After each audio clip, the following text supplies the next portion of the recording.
বলিস কি রে, সাধুটাকে চেনা চেনা লাগলো, মুখের আদলটাও বলছিস অনেকটা মন্ত্রীর মতো। ঠিক আছে, তোরা এখন বাড়ি যা, যা করার আমিই করব। তবে মনে আছে তো, আমি এখন পিসিমার বাড়িতে বেড়াতে গেছি। তুমি নিশ্চিন্ত থাকো দাদু, তুমি যে বাড়িতেই আছো এ কথা আমরা ছাড়া আর কেউ জানতে পারবে না। তাহলে 15 দিনের জন্য ছুটি চাইছো? আগে হ্যাঁ মহারাজ। জানি তোমার অনেক ছুটি পাওনা আছে, ছুটি তুমি চাইতেই পারো, আর আমিও না করব না। তবে গোপাল, এই 15 দিন ছুটি নিয়ে কি করবে তুমি বলো তো? মহারাজ, ভাবছি একটু পিসির বাড়ি যাব। হ্যাঁ, পিসির বাড়ি? হ্যাঁ মহারাজ, পিসির বয়স হয়েছে, আজ আছে কাল নেই, তাই ভাবছি একবার দেখেই আসি। ঠিক আছে, যাও, তবে ওই ঠিক 15 দিন। তুমি তো আবার কোথাও গেলে সেখানে আঠার মতো আটকে যাও, আসবার নামটি অব্দি করো না। এবার তা হবে না মহারাজ, আপনি দেখে নেবেন। কি ব্যাপার মন্ত্রী, তোমার আবার এই সাত সকালে উদয় কেন? মহারাজ, ছুটি চাই। ব্যাস, এসে গেল আমার জন্মশত্রু। আমি যেহেতু ছুটি চাইছি, অমনি ওনাকেও ছুটি দিতে হবে। ছুটি? না না না না না, সেটা এখন কি করে হবে? গোপাল 15 দিনের জন্য ছুটি নিচ্ছে। শোনো, ছুটি কাটিয়ে গোপাল ফিরে আসুক, তারপর না হয় তুমি ছুটি নেবে। গোপাল ছুটি নিচ্ছে? তাহলে তো সোনায় সোহাগা, মনের সুখে নিজের ফন্দি আঁটা যাবে। কিন্তু আমার যে ছুটির বড় দরকার মহারাজ। কেন কেন? আমার শাশুড়ি মায়ের যে এখন তখন অবস্থা। সে কি?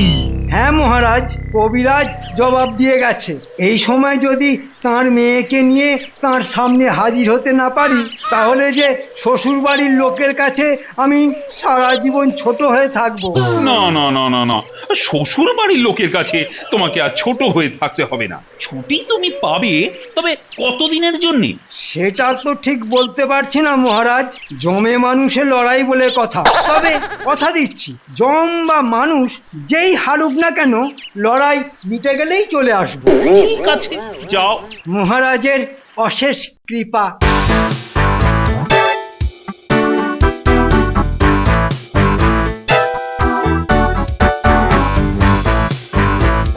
মন্ত্রী মশাইয়ের যে শাশুড়ি আছে, এমন কথা তো কখনো শুনিনি। আরে আছে আছে, নিশ্চয়ই আছে। ও যত বড় মিথ্যেবাদী হোক না কেন, শাশুড়িকে নিয়ে মিথ্যে কথা বলবে? না না না না না, তা হয় না গোপাল, তা হয় না। ভালো, না হলেই ভালো।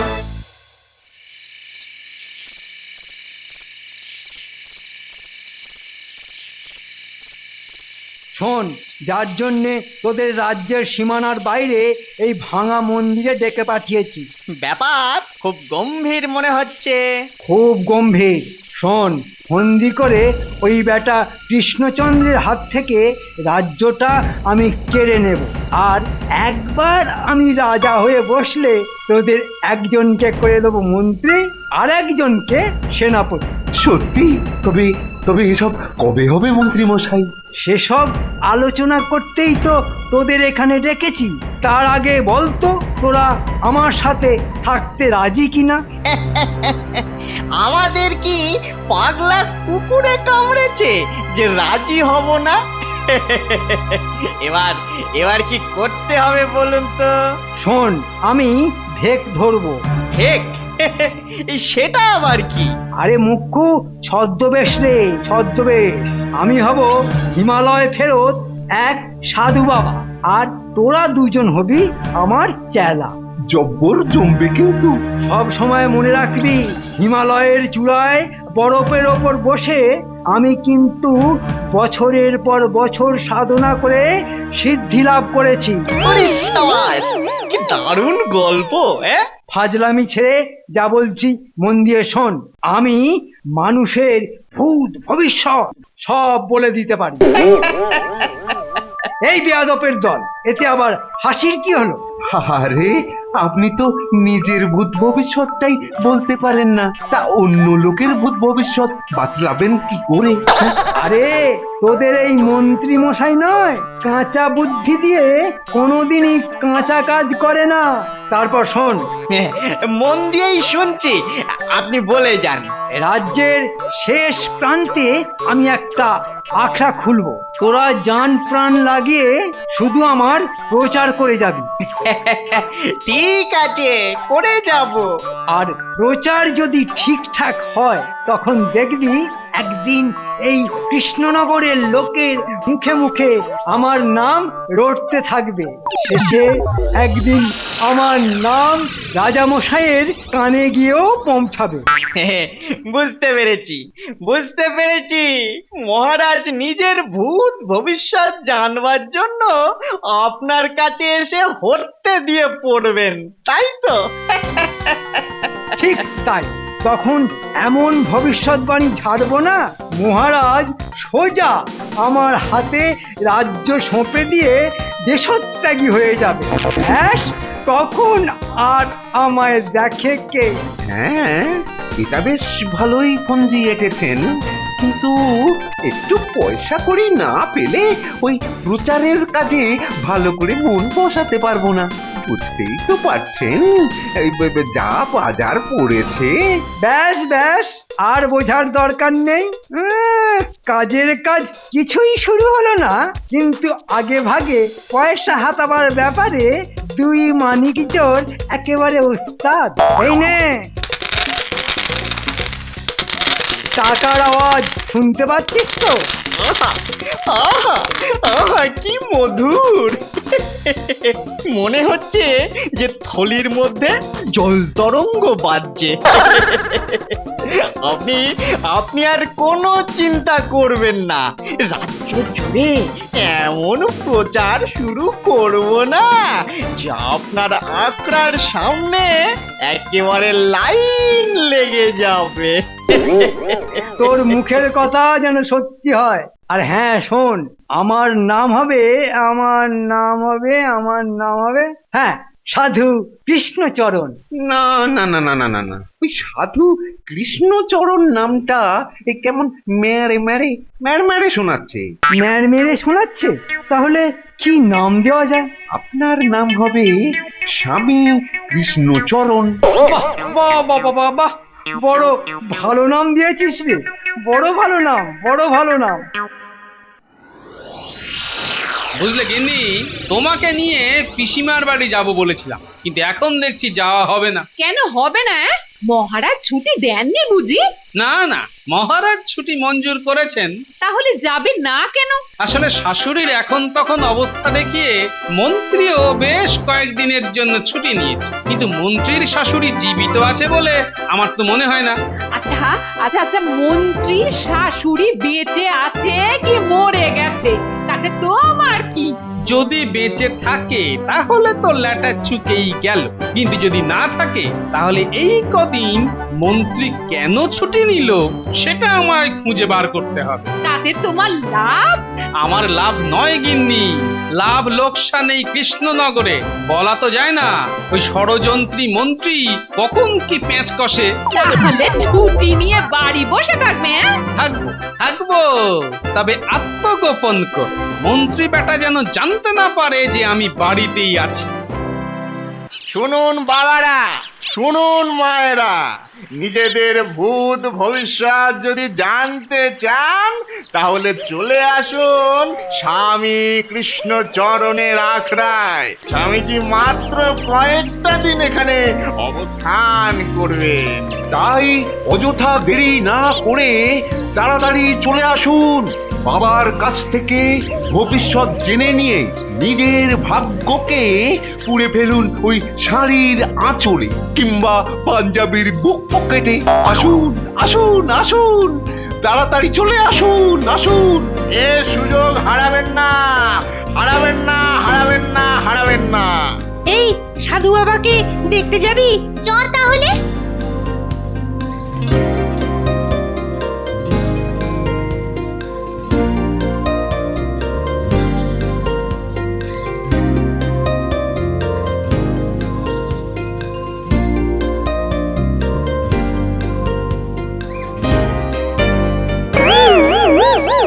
এই যে বাবা, আপনি দয়া করে বলুন এবছর ধানের ব্যবসায় আমার কত লাভ হবে?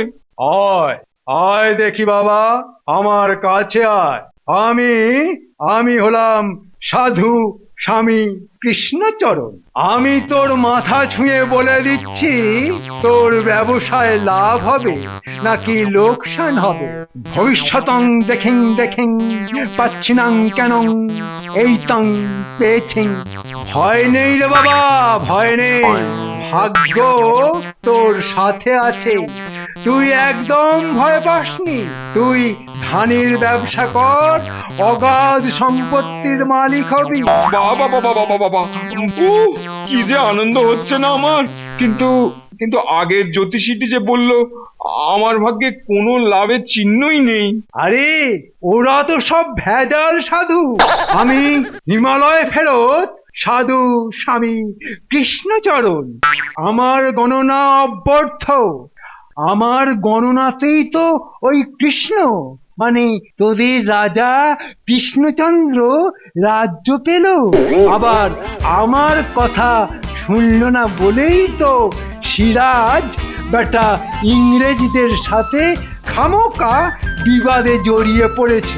মুর্শিদাবাদের নবাবেরও ভাগ্য গণনা করেছেন আপনি? ওরে, ভগবান শ্রীকৃষ্ণের দর্শন পেয়ে সিদ্ধি লাভ করেছি রে। দেবাদিদেব মহাদেবের সঙ্গে কত রাত যে হিমালয়ের চূড়ায় বসে আড্ডা দিয়েছি। জয় গুরুদেবের জয়, জয় গুরুদেবের জয়। আরে শুধু গুরুদেবের জয় নয় রে, বল জয় শ্রী রাধা কৃষ্ণের জয়। সবই যে তাদের অপার লীলা। জয় শ্রী রাধা কৃষ্ণের জয়। জয় শ্রী রাধা কৃষ্ণের জয়।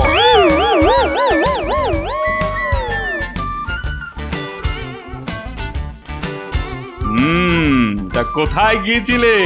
জানো, নদীর ঘাটে আখড়া বানিয়ে হিমালয় ফেরত এক সিদ্ধ সাধু এসে বসবাস করছেন, তার কাছে গিয়েছিলাম। জানো, সে আমাকে দেখেই হড়হড় করে সব বলে দিল। কি বলে দিল? দেখো, আমি তো আর তার কাছে রানীর পরিচয় যাইনি, গিয়েছিলাম সামান্য এক গৃহবধূর পরিচয়, কিন্তু আমাকে দেখেই বলে দিল যে আমি রানী। তারপর? অনেক সত্যি কথার মধ্যে তিনি একটা খারাপ কথাও বললেন। খারাপ কথা?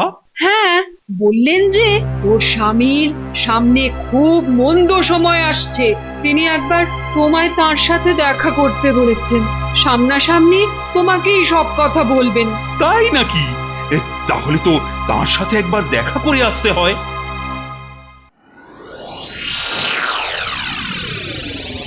বৎসরা, প্রচার ঠিকঠাক হচ্ছে তো? প্রচারে কোনো ঘাটতি নেই প্রভু। আজ রানী এলো বটে, কিন্তু রাজা তো এখনো এলো না।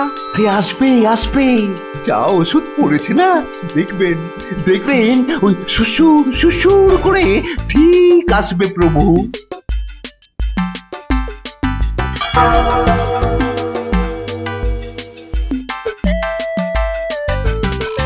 সাধু আর চেলা দুটোকে কেমন যেন চেনা চেনা লাগলো না? হ্যাঁ, তোর তো সবকিছুই চেনা চেনা লাগে।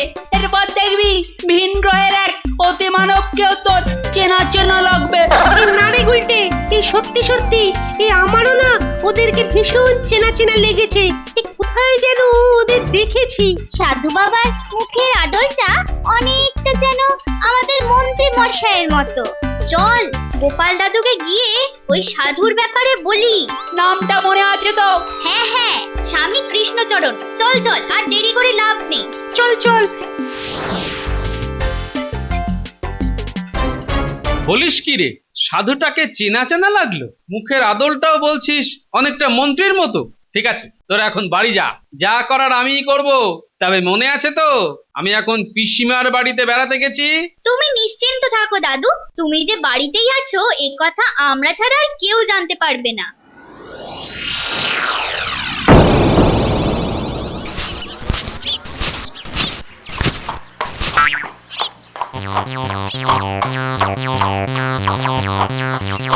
মহারাজের কানে তাহলে খবরটা চলে গেছে দেখছি।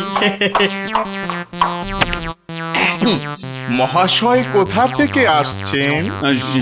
স্বামীজি কি ভেতরে আছেন? আছেন ধ্যানে বসেছেন। তবে কি আমি পরে আসবো? না না, আর তো মানুষের কল্যাণের জন্য তিনি এই ধরাধামে অবতীর্ণ হয়েছেন। তাই আপনাদের জন্য তার ওই দ্বার সদা সর্বদা খোলা আছে। আসুন আসুন, আমার সঙ্গে আসুন। সাধু বাবা, গুরুদেব। এলি রে, কৃষ্ণ নাকি?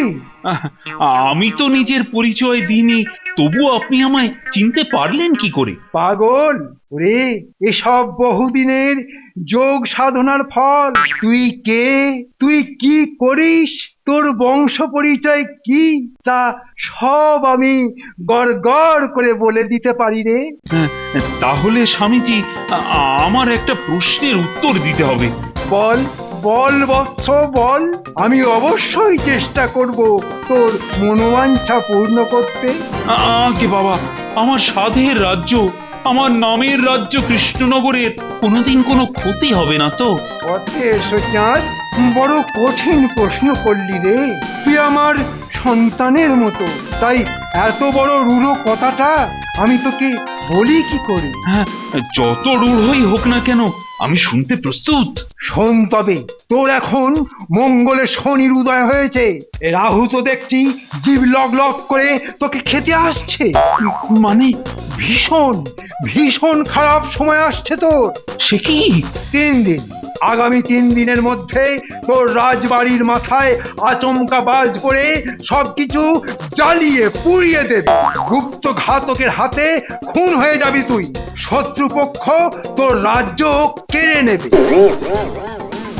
এর কি কোনো প্রতিকার নেই? থাকবে না কেন রে? তবে সে বড় কঠিন। আমার রাজ্যের মঙ্গলের জন্য আমি সব কিছু করতে রাজি। তাহলে যোগ্য কারোর হাতে রাজ্যের ভার তুলে দিয়ে 3 বছরের জন্যে দূরে কোথাও চলে যা। তাই যাব স্বামীজি, শুধু শুধু গোপালকে আসতে দিন। আহা, আবার এর মধ্যে গোপাল আসছে কেন? কারণ আমার পর ওকেই আমি যোগ্য বলে মনে করি। তোমার মনে করা ঘেঁচু। ওরে, তোর রাজ্যে তোর পরে একমাত্র যোগ্য ব্যক্তি হচ্ছে তোর মন্ত্রী। মন্ত্রী? ওরে পাগল, গোপাল তোর চোখে ঠুলি পরিয়ে রেখেছে রে। ওই ঠুলি খুলে ফেলে খালি চোখে তাকা, তবেই দেখতে পাবি তোর মন্ত্রীর গুণপনা। একটা মন্ত্রী এখন সাধু সেজে নিজেই নিজের ওকালতি করছে। হ্যাঁ, দাঁড়া, তোমার হচ্ছে। ঠিক আছে, কটা দিন তাহলে ভেবে দেখতে দিন আমায়।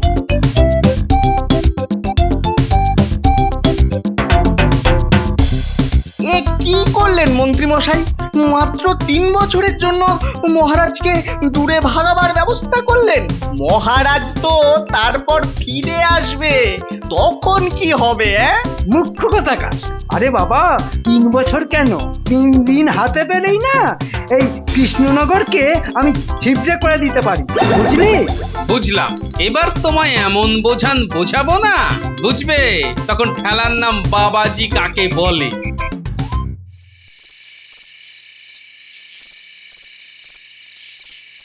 কি বলছো কি?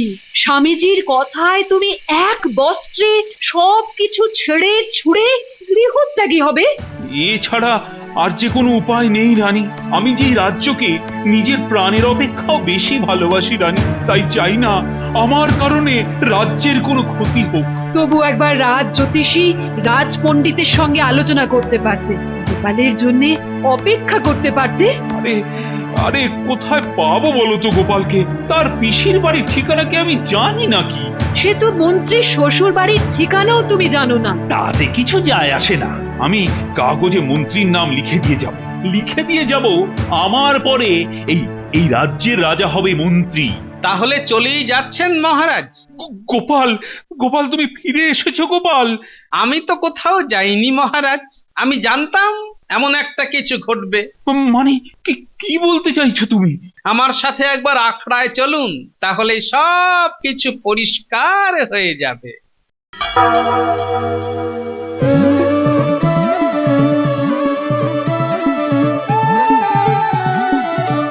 বুঝলি বটা, মাটার মাংসটা যা হয়েছে না কদিন ধরে স্বামীজি সেজে না শুধু ভবিষ্যৎ খেয়ে খেয়ে মুখে একেবারে অরুচি ধরে গিয়েছিল।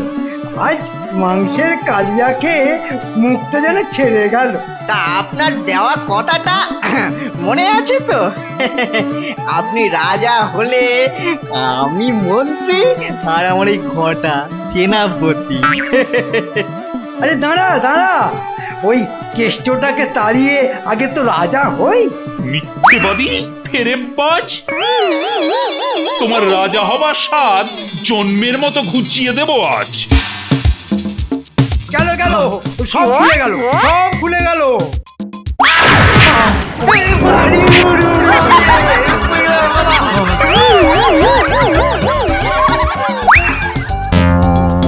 মন্ত্রী, তুমি এত বড় শয়তান! যাও যাও যাও, এদের কারাগারে নিয়ে যাও। আমায় এবারের মতো ক্ষমা করে দিন মহারাজ। এর আগে বহুবার বহু অন্যায়ের পরেও তোমায় ক্ষমা করে দিয়েছি, কিন্তু এবার আর নয়, তুমিও কারাগারে যাবে। হ্যাঁ, কারাগার? ক্ষতি কি? শ্বশুর বাড়ি যাবেন বলে ছুটি নিয়েছিলেন, শ্বশুর বাড়ির বদলে এবার না হয় একটু মামার বাড়ি থেকে ঘুরে আসুন।